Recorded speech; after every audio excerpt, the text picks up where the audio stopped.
Durgapur to NH highway Palsi toll plaza থেকে মাত্র 3 কিলোমিটারের রাস্তা এই দামোদর নদী। যে দামোদর নদী ভারতবর্ষের ইতিহাসের পাতায় তার নামকরণ হয়েছে। এই দামোদর নদী শুরু হচ্ছে দুর্গাপুর থেকে আর শেষ হচ্ছে আমাদের কলকাতা গঙ্গায়। এই দামোদর নদীর দুটো রূপ দেখা যায়। একটা রূপ হচ্ছে বৃষ্টি বা বর্ষার সময়, আর একটা রূপ হচ্ছে গ্রীষ্মের সময়। বর্ষার সময় নদী প্রচুর পরিমাণে ভরে যায়, আর গ্রীষ্মের সময় এখানে জল শুকিয়ে যায়। এই দামোদর নদীর দুকূলে গড়ে উঠেছে গ্রাম। এক গ্রামের থেকে অন্য গ্রামে যেতে গেলে একমাত্র সাহারা এই নৌকা। এখানে সব জাতি ও ধর্মের মানুষ মিলেমিশে বসবাস করে। সবার ভিতরে শ্রদ্ধা, ভালোবাসা আর বন্ধুত্ব আছে। দামোদর নদীর শান্ত তীরে ঘেঁষে দাঁড়িয়ে আছে এক পুরনো বাংলো। চারপাশে সবুজ প্রাকৃতিক আর নদীর স্রোতের শব্দ এই বাংলোটিকে করে তুলেছে আরও রহস্যময় ও আকর্ষণীয়। গ্রামের অপরূপ সুন্দর আর মানুষের ভালোবাসার টানে আমি ছুটে এসেছি এই বাংলো দেখতে। ছোট ছোট বাচ্চাদের সঙ্গে খেলাধুলা করে দারুণ আনন্দ পেলাম। তাদের হাসি আর মিষ্টির কথায় গ্রামের আবহাওয়াটাও হয়ে উঠল খুব মিষ্টি। দামোদর নদীর তীরে দাঁড়িয়ে থাকা ঐতিহাসিক পাল্লা পরিদর্শন ভবনটি ব্রিটিশদের তৈরি ছিল।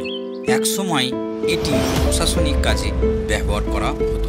আজও এই ভবনটি গ্রামের ইতিহাস, ঐতিহ্য আর ব্রিটিশ আমলের স্মৃতি বহন করে নীরব সাক্ষী হয়ে দাঁড়িয়ে আছে।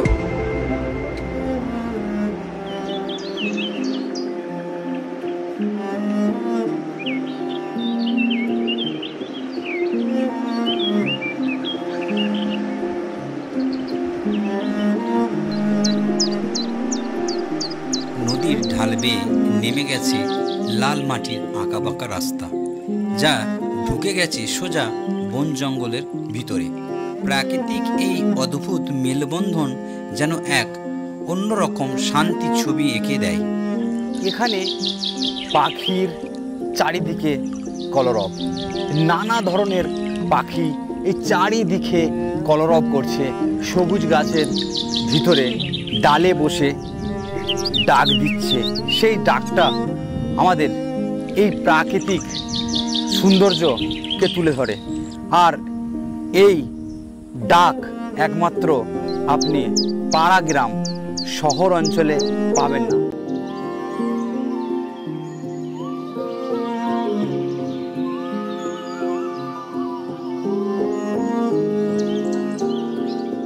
রাস্তার দুধারে সারি সারি গাছ, আর সেই গাছে ধরেছে হলুদ রঙের ফল। লাল মাটির পথটি যেন প্রাকৃতিক আঁকা এক ছবি। সেই পথ ধরে হাঁটতে হাঁটতে পৌঁছাতে হয় বাংলোর ভিতরে, যেখানে এখনও সংস্কৃতি আছে, ব্রিটিশ আমলের বহু স্মৃতিচিহ্ন।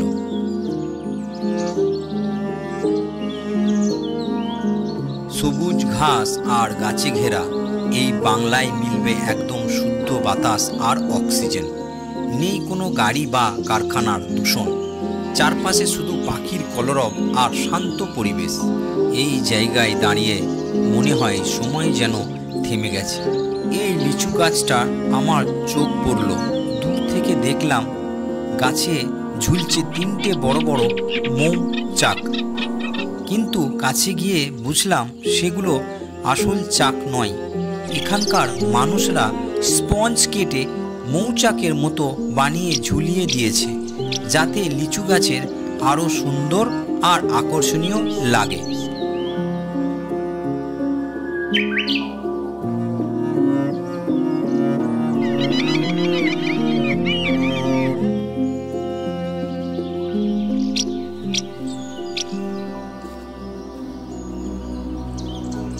আপনার নামটা কি আছে? আমার নাম অশোক জানা।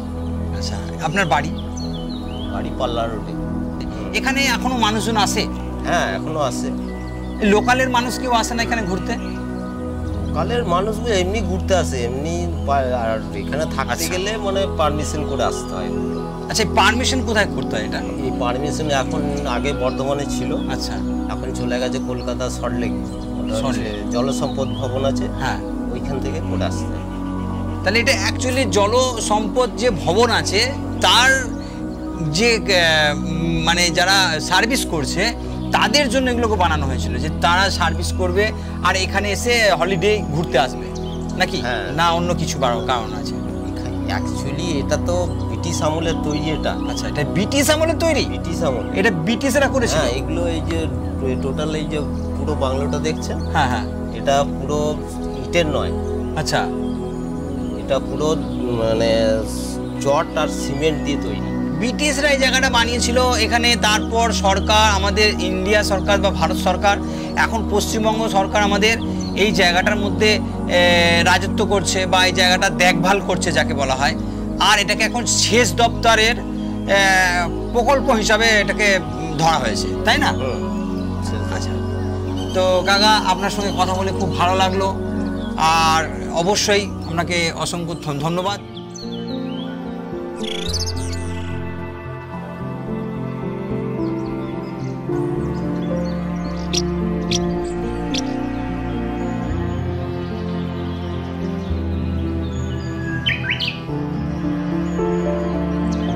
সামনে যে ঘরটা দেখা যাচ্ছে সেটাই হলো বাংলো। ব্রিটিশরা একসময় তাদের স্বার্থের জন্য এটি বানিয়েছিল। কয়েকদিন গ্রামের শান্ত সৌন্দর্য উপভোগ করেই তারা আবার কলকাতায় ফিরে যেত। আজ আমরা ভারতবাসী হয়ে সেই ইতিহাসকে দেখি আমাদের মাটির গল্প হিসাবে।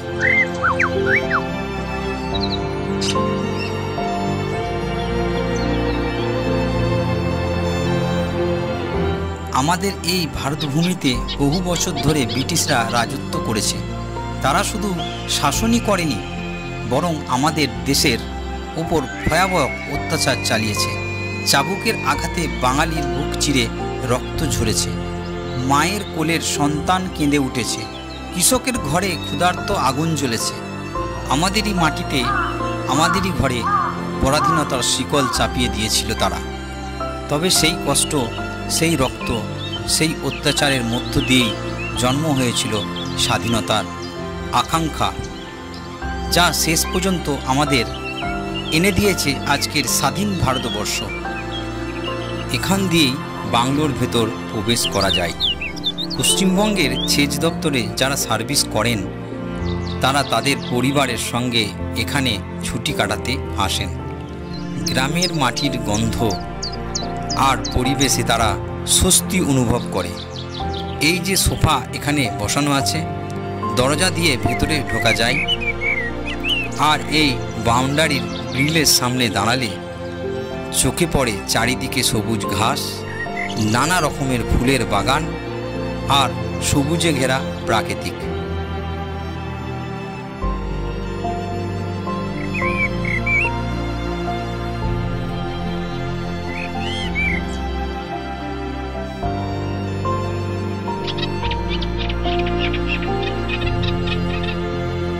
এত সুন্দর নিরিবিলি আর প্রাকৃতিক পরিবেশ একমাত্র পাড়াগ্রামের মাটিতেই অনুভব করা যায়। এখানে ভোরবেলায় ঠান্ডা হাওয়া, পাখির ডাক আর চারিদিকে সবুজে মোড়া দৃশ্য এমন এক শান্তি দেয় যা শহরের কোলাহলে কোনোদিনও পাওয়া সম্ভব নয়।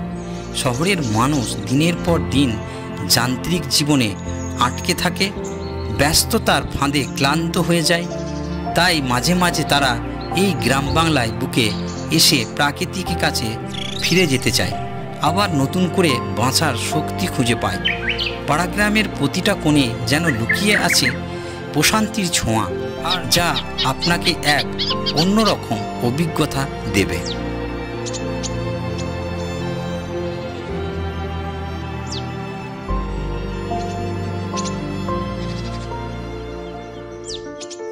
এই বাংলোর চারপাশে ছড়িয়ে আছে ছোট ছোট পাড়া ও গ্রাম।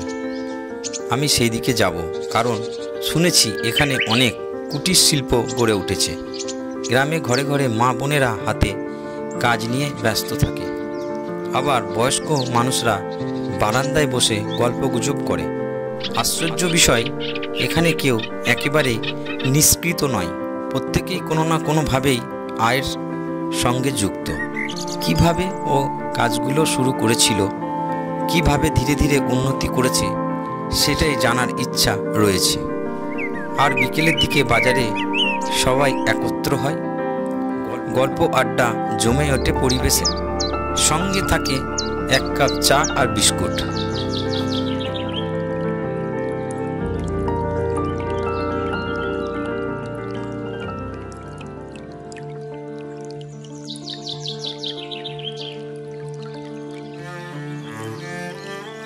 এখানে রয়েছে উঁচু নারকেল গাছ, তাতে ঝুলে আছে পাকা পাতা নারকেলের। চারপাশে নানা রকম ফলের গাছ, জঙ্গলের বীজ থেকে জন্ম নিয়েছে অগণিত নতুন চারা গাছ। মাঠের কোণে ঝিঝি পোকার ডাক কানে যেন একটানা পিয়ানো সুর মতো বাজতেই থাকে। আপনি শহরে থাকুন, বিদেশে থাকুন, পাহাড়ে বা মরুভূমিতেই থাকুন, এই সবুজের টান এড়ানো সত্যিই অসম্ভব। তাই তো বহু মানুষ বারবার ছুটে আসে এই পাড়া গ্রামে। বিকেলের নরম হাওয়া, এই সবুজ ঘাসে বসে গল্প করার আনন্দই আলাদা। আর যখন বৃষ্টির ফোঁটা মাটিতে পড়ে, তখন যে মিষ্টি গন্ধ ছড়িয়ে পড়ে, সেই সুগন্ধ পৃথিবীর সমস্ত ধন সম্পদ দিয়েও কেনা যাবে না। এই অনুভূতি আসল গ্রামের সৌন্দর্য, যা শুধু হৃদয় দিয়েই অনুভব করা যায়।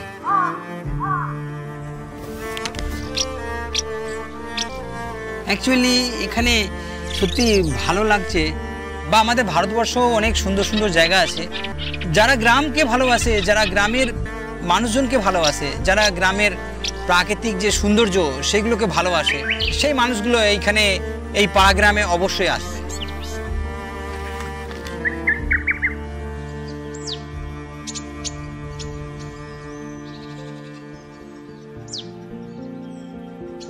আমার বাংলো দেখা প্রায় শেষ। এবারে আমি বাইরের দিকে রওনা দেব। বাংলোর ভিতরে অনেক কিছুই ক্যামেরায় ধরা গেল না, কারণ এখানে সর্বত্র ছবি তোলা নিষেধাজ্ঞা রয়েছে। তবু যতটুকু চোখে দেখেছি তা হৃদয়ে জমা করে রাখলাম। এরপর আমাদের যাত্রা হবে দামোদর নদীর দিকে। সেই দামোদর নদীর সৌন্দর্য এবার আপনাদের সামনে তুলে ধরব। এই নদীর সত্যি বিস্ময়কর। যখন ভরা থাকে তখন তার রূপ একেবারেই আলাদা, অথচ যখন খালি থাকে তখন যেন অন্য এক রূপ ধারণ করে। ঠিক মানুষের মতো দামোদরও সময়ে সময়ে নিজের চেহারা বদলায়।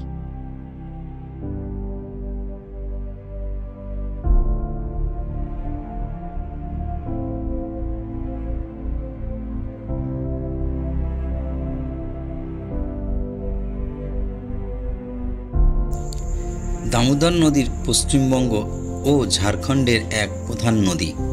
এর উৎস ঝাড়খণ্ডের পালমো জেলার ছোটনাগপুর মালভূমি থেকে। পাহাড়ি ঝর্ণা আর ছোট ছোট খালের মিলেই এই নদীর জন্ম। প্রায় 541 কিলোমিটার লম্বা এই নদী শেষ পর্যন্ত হুগলি নদীতে মিশে যায়। একসময় দামোদর নদীর বলা হতো বঙ্গের শোক, কারণ বর্ষার সময় নদীর ভয়ঙ্কর রূপ নিত। ভেসে যেত গ্রাম, মাঠ, ঘরবাড়ি। বড় বড় বন্যা হতো 1970, 1855, 1913, 1943 সালে। তাই মানুষের মনে নদীর প্রতি ভয়ঙ্কর ছিল, আবার ভালোবাসাও ছিল। পরে 1953 সালে দামোদরের ভ্যালি কর্পোরেশন মানে ডিবিসি তৈরি হয়। বাঁধ, ড্যাম আর ব্যারেজ তৈরি করা হয়, যাতে নদীর বন্যার নিয়ন্ত্রণ করা যায়। আজকে সেই ভয়ঙ্কর নদী অনেকটাই শান্ত হয়েছে। বর্ধমানের গর্ভ এই দামোদর নদী।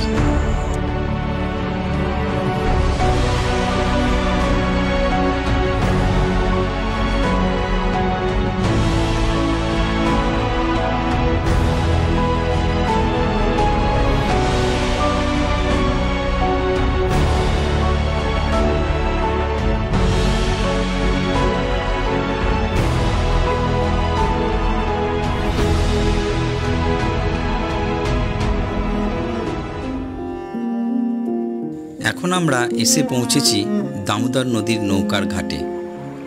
ঘাটে ভিড় জমেছে, নৌকায় একে একে উঠছে মানুষজন।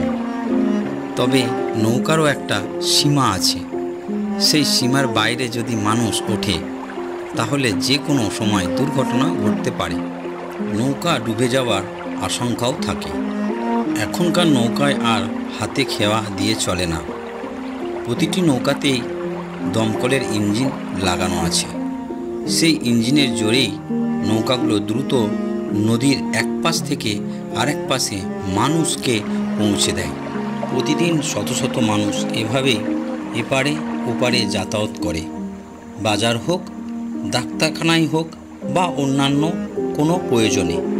সব কিছুই এই নৌকায় ভরসা একমাত্র মাধ্যম। তবে এই যাতায়াতের মাধ্যমেই লুকিয়ে আছে প্রাণের ঝুঁকি। বিশেষ করে এখনকার সময় বর্ষার জল নদীর উপচে পড়েছে, স্রোত বেড়ে গেছে, আকাশ মেঘে ঢাকা, তুলোর মতন ভেসে বেড়াচ্ছে মেঘের দল। মাঝে মধ্যে হঠাৎ করে তীব্র ঝলকানি রোদ, আবার হঠাৎ করে অন্ধকার মেঘ। ঠিক এই প্রাকৃতিক খামখেয়ালির মাঝেই মানুষ নৌকা ভর করে জীবনের প্রয়োজন মেটায়। দামোদরের এক পাশে যেমন গ্রাম, তেমনি আরেক পাশে আছে বস্তি।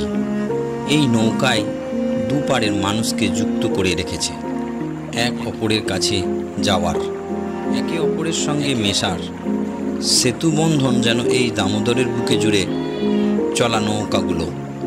নদীর ঢেউ, ইঞ্জিনের গর্জন আর মানুষের কোলাহল সব মিলিয়েই এখানে গড়ে উঠেছে এক বিশেষ আবহাওয়া।